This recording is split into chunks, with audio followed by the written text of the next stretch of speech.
하나님의 말씀은 마태복음 17장 24절에서부터 27절까지의 말씀입니다. 한 절씩 교도하시겠습니다. 가버나움에 이르니 반세겔 받는 자들이 베드로에게 나와 이르되 너의 선생은 반세겔을 내지 아니하느냐.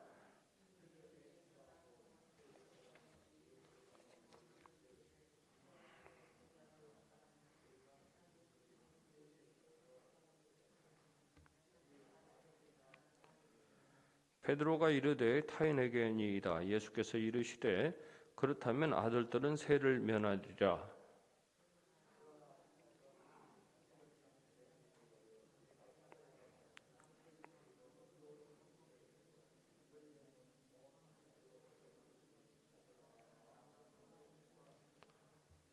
아멘.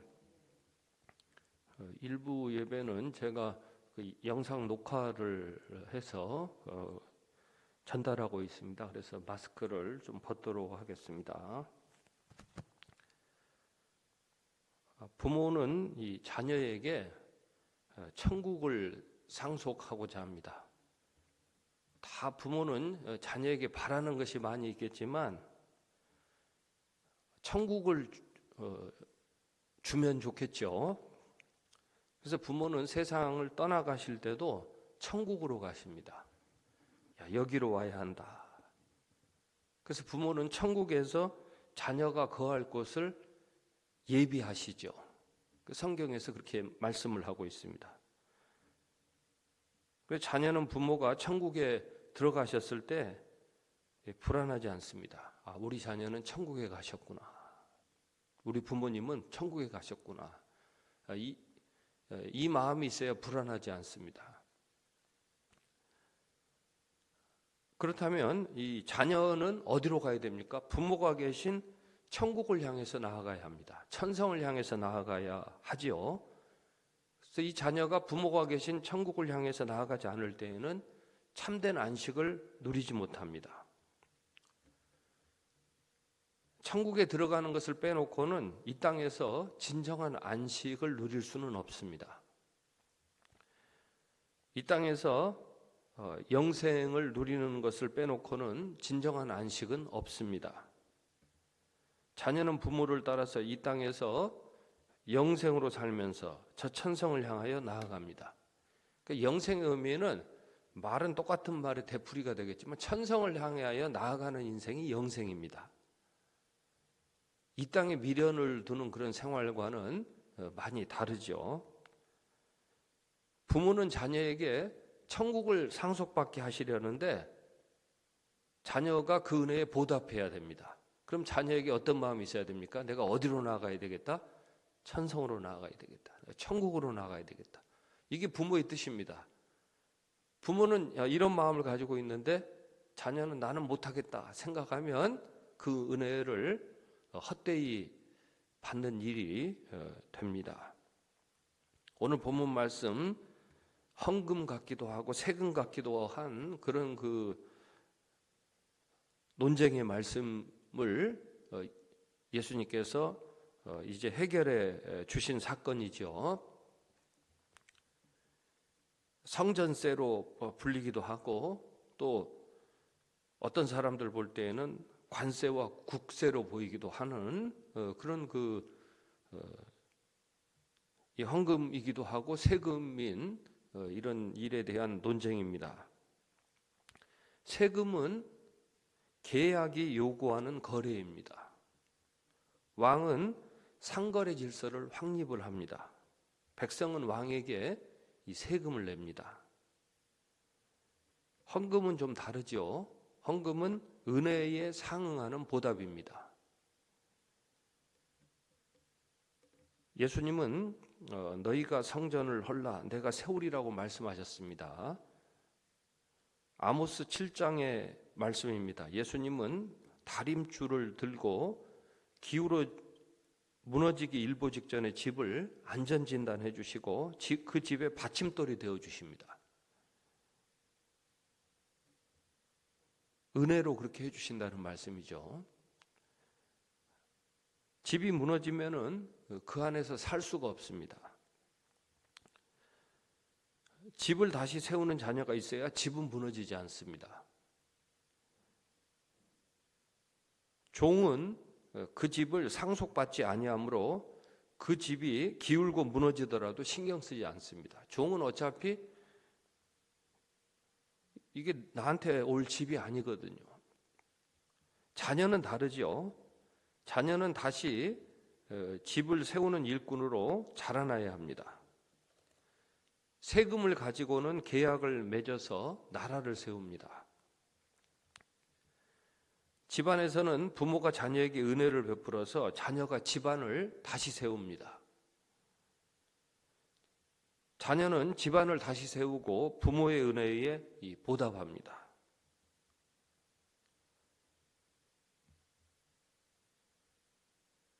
종은 집안을 다시 세우지 못합니다. 예수님은 죄악의 종이 되었던 자녀를 자유로이 봉사하는 자녀로 대속하셨습니다. 예수님은 생명의 속전을 치르셨습니다. 그래서 예수님을 믿는 자녀는 집안을 다시 세웁니다. 예수님을 믿는 자녀는 집안을 천국으로 다시 세웁니다. 예수님을 믿는 자녀는 세금을 강제하듯이 헌금을 강요받지 아니합니다. 예수님을 믿는 자녀는 갚을 것이 없는 처지에서 성부가 은혜를 베푸시어 자유하는 자녀로 회복되었으므로 성령의 감동하심에 따라서 자유롭게 헌금합니다. 세금을 내지 않으면 끝까지 추징하죠. 헌금을 내지 않을 때에는 자유가 종속되었기 때문입니다. 헌금을 내지 않는다고 해서 누가 가서 추징하거나 그러지 않습니다. 부모 자녀 관계에서 자녀가 이 세를 면제받는다는 것은 일부 특권층에서 보이는 그런 특혜를 받는다는 뜻이 아닙니다. 아들들은 세를 면하리라 이렇게 되어 있죠. 부모의 사랑을 받고 자라나는 자녀는 세금을 내는 것과는 다른 은혜의 길을 가야 합니다. 유대인은 세금을 열심히 냈으나 이 세금이 잘못 사용되었으므로 유대 전쟁에 휘말리게 되었고 주 70년에 예루살렘과 성전은 파괴되었습니다. 왜 세금이 이런 데로 사용돼? 우리도 이런 말을 자주 합니다. 유대 전쟁의 패배로 유대인의 자율성은 약화되고 종속 관계가 강화되었습니다. 종속이 강화되었으므로 견디기 힘들었습니다.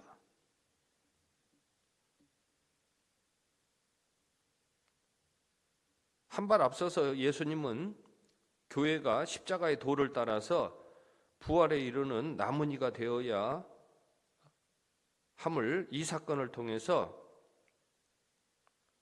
예고하셨습니다. 이 길이 은혜에 보답하는 길입니다. 그러니까 앞으로 일어난 사건이 참 암담한 사건이었죠. 세금 때문에 유대 전쟁도 일어났는데 그 전쟁으로 예루살렘이 파괴되고 성전이 파괴될 줄 누가 알았겠습니까?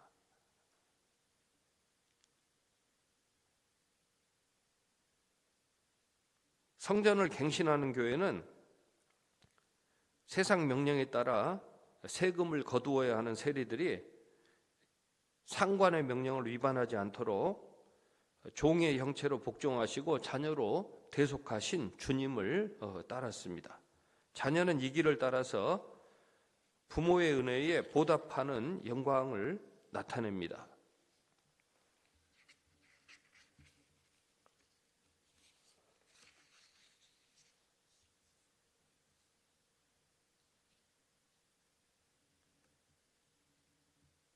예수님이 활동하실 때에 유대인들은 성전세를 냈습니다. 훗날 예루살렘을 이 패망에 치닫게 했던 유대 전쟁은 로마인들이 이 성전세를 취하여서 주피터 신전을 세우려고 했을 때 발발했습니다. 예수님은 당시 이스라엘이 종속국의 처지였음을 보셨습니다. 예수님은 종으로서 세금 수칙에 복종하는 겸손한 모습을 보여주셨습니다. 동시에 예수님은 자녀로서 자유롭게 헌금하는 모습을 본으로 보여주셨습니다. 세금은 부담스럽고 헌금은 더 부담스럽습니다. 본래는 세금은 자연스럽고 헌금은 자발적이어야 합니다. 그러니까 자유가 있어야 헌금할 수 있습니다. 자유가 없으면, 능동성이 없으면 헌금할 수 없죠. 세금은 계약관계이니까 자연스러워야 되죠. 세금은 낸 만큼 또 혜택을 받아야 된다, 그렇게 생각하지요. 코로나19의 여파로 경제가 위축되었습니다. 지역 경제의 이 활성화를 도모하기 위해서 세금을 사용하고 있지만은 자발적인 기부가 없이는 위태로운 상황을 맞이하게 됩니다. 건물주가 자발적으로 세를 낮추고 싶습니다. 그러나 국가에서 이 건물에 부과하는 세가 있기 때문에, 세금이 있기 때문에 건물주가 이런 결정을 내리기가 참 쉽지 않습니다. 그러니까 왕이 세금을 자발적으로 낮추어서 건물주가 세를 낮추도록 유도할 수 있겠으나 그런 왕이 몇이나 되겠습니까? 자유로운 헌금은 자녀의 특권이자 이 도리입니다. 예수님 안에서 대속받은 자녀가 헌금합니다. 어버이 주일인데 그래도 자녀들이 부모에게 뭔가 선물도 하고 싶고 뭐 하고 싶은데 요즘 젊은 세대 살림살이가 쉽지 않습니다. 그래도 무언가 해보려고 하고 말 한마디라도 은혜에 보답하는 그런 말을 하는 모습들을 아마 보시고 참 마음이 흡족하셨을 것이다, 저는 그렇게 생각을 해봅니다. 어버이 주일이죠. 세금을 걷고 사용하는 것은 이게 생산에 속합니까? 소비에 속합니까? 소비에 속합니다. 세금을 걷고 사용하는 건 엄밀한 의미에서 보면은 생산활동이라고 보기 어렵습니다. 소비에 속하는 일입니다. 자녀가 창의력을 발휘하여서 창작하는 것은 생산에 속합니다. 생산활동은 생명력이 있다는 증거입니다. 이 생명력은 어디에서 옵니까? 창조주에게서 옵니다. 오늘 어버이 주일을 맞이하여 우리는 너무나 소비 활동에 관심이 있지 않나. 창조 활동에는 관심이 좀 줄어 있지 않나, 이런 생각을 할 필요가 있습니다. 교회 주변에 흙이 많지 않습니다. 흙이 있는 곳에는 풀이 자라났습니다. 풀을 좀 뜯어 보았더니 그 냄새, 향기가 참 좋더라고요. 생명력의 향기가 났습니다. 그냥 이런 일반 자재에서는 나지 않는 그런 냄새가 났습니다.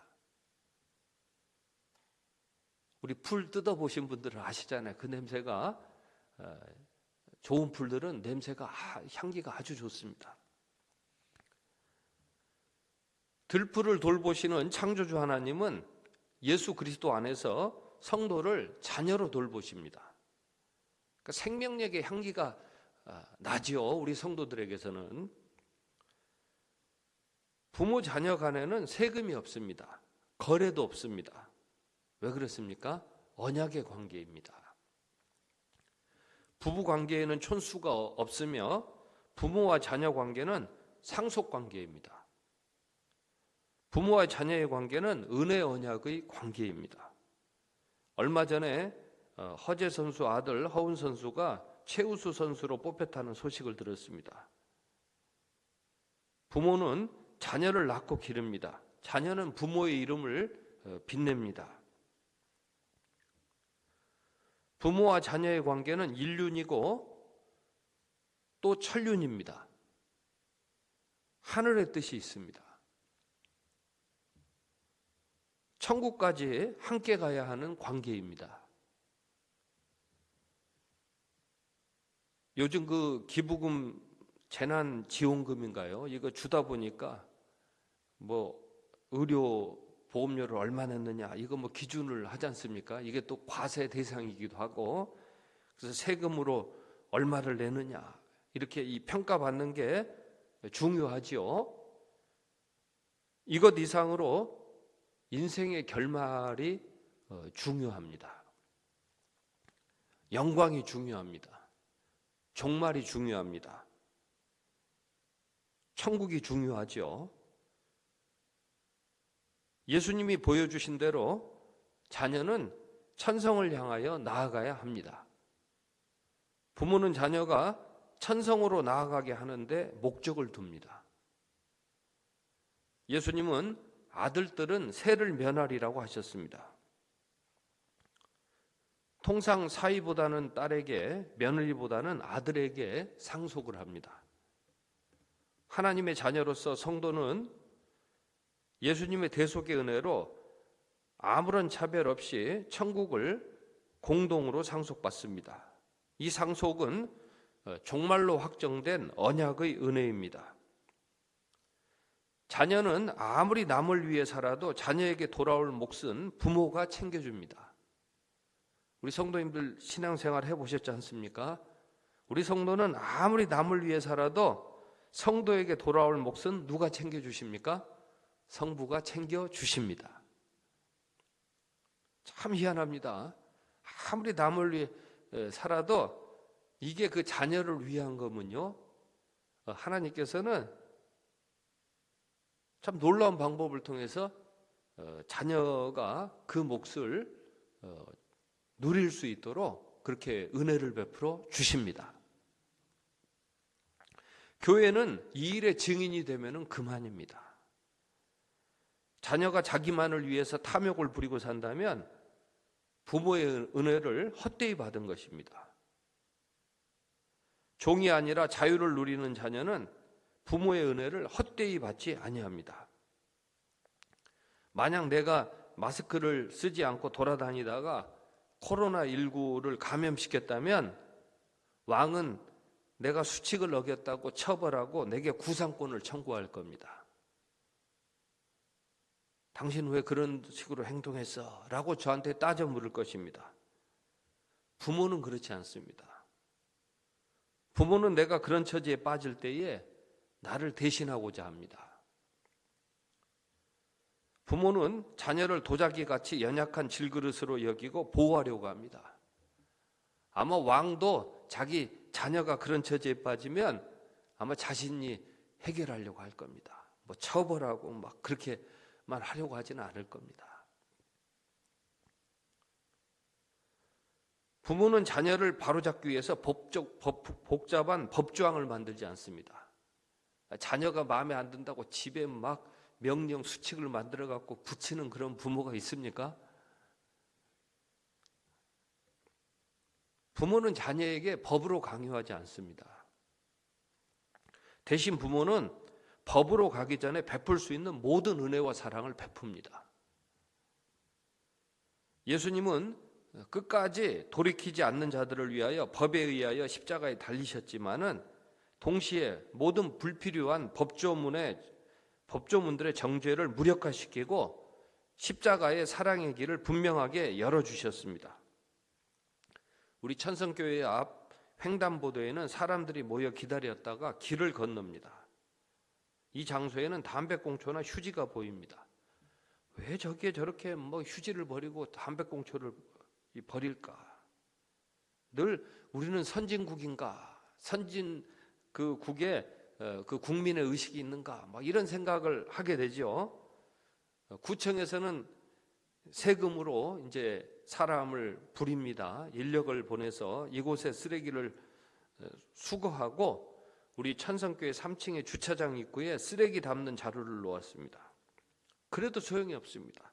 다음 날 되면 이 장소는 다시 더러워졌습니다. 근데 제가 설교를 작성하던 며칠 전에 변화가 일어났습니다. 이 쓰레기 담는 자루를 3층 주차장 입구에서 1층 횡단보도 앞으로 이 자루 3개를 2개인가 3개를 옮겨놨더라고요. 3층 주차장에 있던 자루를, 그러니까 그동안에 똑같이 줍고 다녔는데 그 자루를 3층 옆에다 놨습니다. 근데 이것을 1층 그 횡단보도 옆에다가 옮겨 놓았습니다.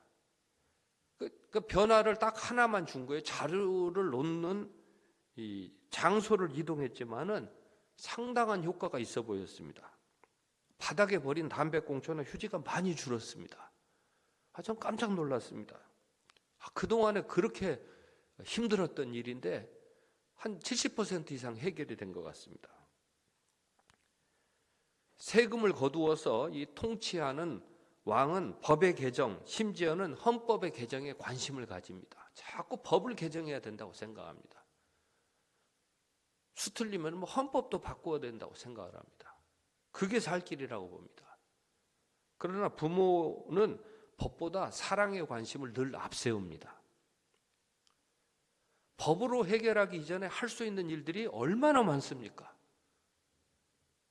사랑과 은혜로 채워야 될 일들이 얼마나 많습니까? 그러나 그런 절차를 시행하지 않습니다. 그런 사랑과 은혜를 베풀려고 하지 않습니다. 가정에서 부모는 다르죠. 가정에서 부모는 법으로 해결하려고 하지 않습니다. 분명한 차이를 확인할 필요가 있습니다.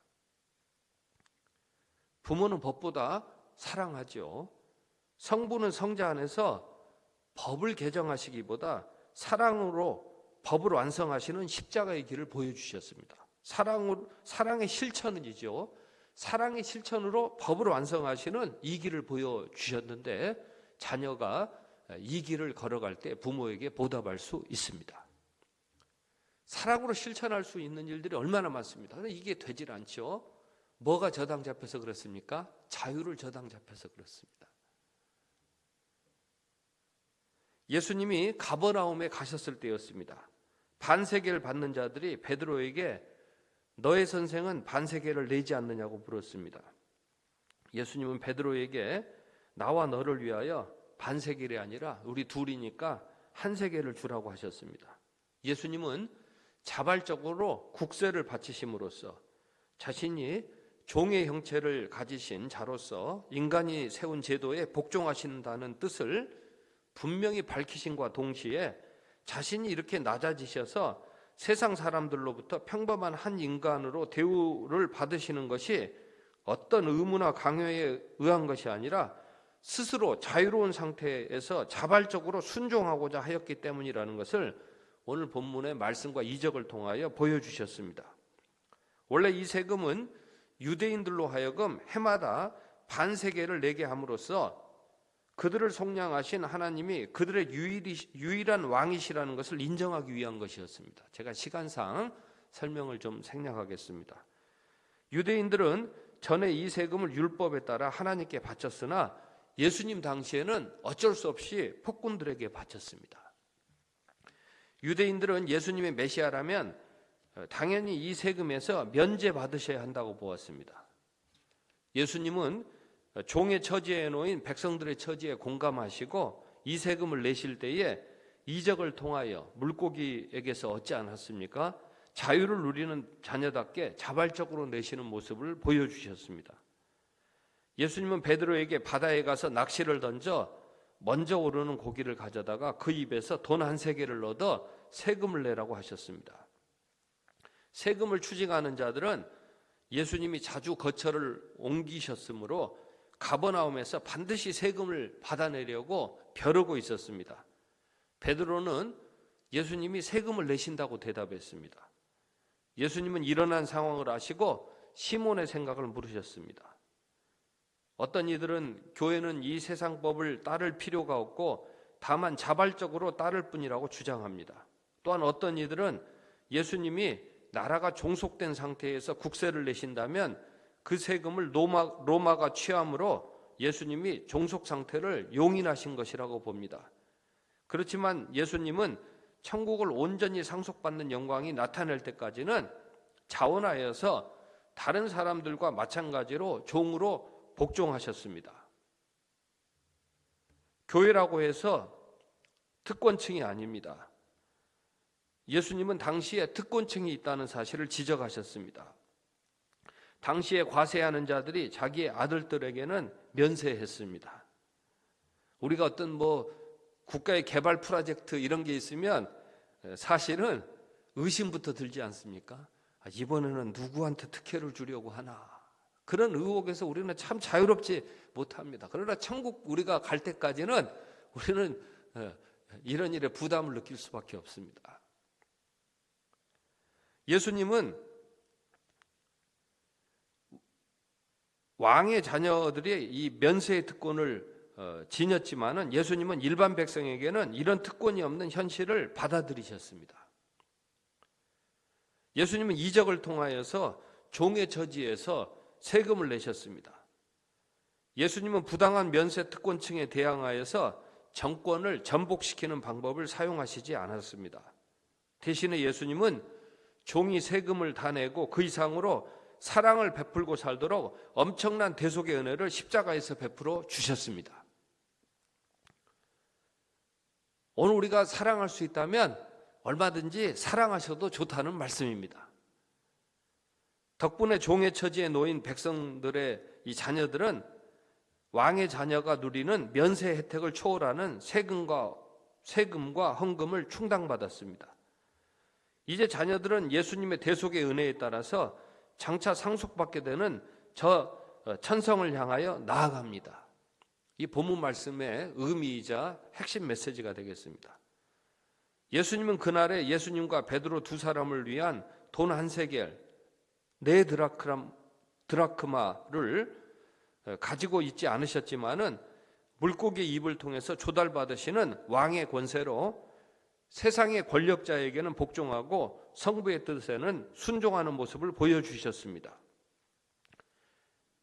1년에 한 번씩 내는 거였지만 SNF파는 일평생 한 번만 성전세를 내야 한다고 그렇게 주장을 했습니다. 예수님의 공생의 기간 동안에 이적은 단 한 번만 나오며 이 한 번의 이적으로 충분했습니다. 예수님이 십자가에서 대속의 값을 다 치르셨기 때문입니다. 납세는 통상 자유인의 증거입니다. 당시 20세 이상의 유대인은 세금을 냈습니다. 여자와 노예와 사마리아인은 세금을 내지 않았습니다. 말씀드릴 것도 없이 계약 관계입니다. 세금을 내지 않는 사람은 또 불이익을 받을 수밖에 없는 그런 계약 관계였습니다.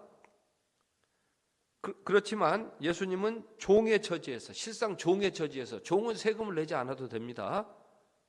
시키는 대로 하면 되는 거예요, 종은. 그런데 예수님께서는 종의 처지에서 자발적으로 세금을 내셨습니다. 당시 세금을 내기 위해서 환전하는 과정에서도 이권을 챙기는 자들이 있었습니다. 저는 오늘 어떤 결론을 내리고자 이 설교 말씀을 드리는 게 아닙니다. 이런저런 생각을 성경 말씀을 통해서 우리가 할 필요가 있다, 이런 목적을 가지고 이 자리에 섰습니다. 세금이 로마인들에게 흘러들어가서 로마의 신전을 세우는 데 사용되었습니다. 권력자들은 자녀들에게는 세금을 줄이거나 회피하게 하면서도 남들에게는 종으로 삼는 것도 부족하여 세금을 늘렸습니다. 세금을 냈으나 상응하는 혜택을 받지 못하는 자들이 있었습니다. 이 계약이 꼭 공정계약이라고만 볼 수는 없겠죠. 부모 자녀의 관계에서는 다릅니다. 부모의 관심과 사랑에서 배제되는 자녀는 없습니다. 세금을 거두는 자들이 세금을 헛되이 사용해서는 안 됩니다. 그 이상으로 부모의 사랑을 받고 자라나는 자녀는 그 은혜의 혜택을 누려야 합니다. 부모 자녀 관계에서 자녀가 세를 면제받는다는 것은 일부 특권층에서 보이는 그런 특혜를 받는다는 뜻이 아닙니다. 부모의 사랑을 받고 자라나는 자녀는 세금을 내는 것과는 다른 은혜에 보답하는 길을 가야 합니다. 역사를 전술했듯이 유대인들은 세금을 열심히 냈으나 이 세금이 잘못 사용되어서 유대전쟁에 휘말리게 되었고 주 70년에 예루살렘과 성전은 파괴되었습니다. 자기들의 뜻대로 되지 않았죠. 오히려 더 종속성이 강화되었습니다. 참 견디기 힘든 시대를 보내야 했습니다. 예수님은 한 발 앞서서 교회가 천성을 향해서 나아가야 된다. 교회가 주님의 사랑을 받았으니 천국을 가꾸는 일에 이 사랑을 실천하면서 나아가야 한다는 길을 보여주셨습니다. 누구든지 이 은혜에 보답하는 주님의 성부 하나님의 자녀는 이 길을 걸어가야 합니다. 오늘 우리가 얼마든지 뭐예요? 우리가 할 수 있는 대로 사랑을 실천할 수 있습니다. 부모가 자녀에게서 뭐 엄청난 선물을 바랍니까? 그렇지 않습니다. 어떤 선물을 받으셨는지 참 궁금합니다만은 아마 우리 천성의 자녀들은 부모의 은혜를 헛되이 받는 자녀가 아니라고 저는 그렇게 믿습니다. 성전을 갱신하는 교회는 세상에서 세금을 거두어야 하는 세리들이 실족하지 않도록, 상관의 명령을 위반하지 않도록 종의 형체로 복종하시고 자녀로 대속하신 주님을 따랐습니다. 자녀는 주님의 이 길을 따라서 부모의 은혜에 보답하는 영광을 나타냅니다. 천성의 자녀는 어디로 가야 합니까? 어디로 가야 돼요? 천성의 자녀는 천성으로 가야 합니다. 다른 말이 필요 없습니다. 찬송가 579장 찬양하시겠습니다.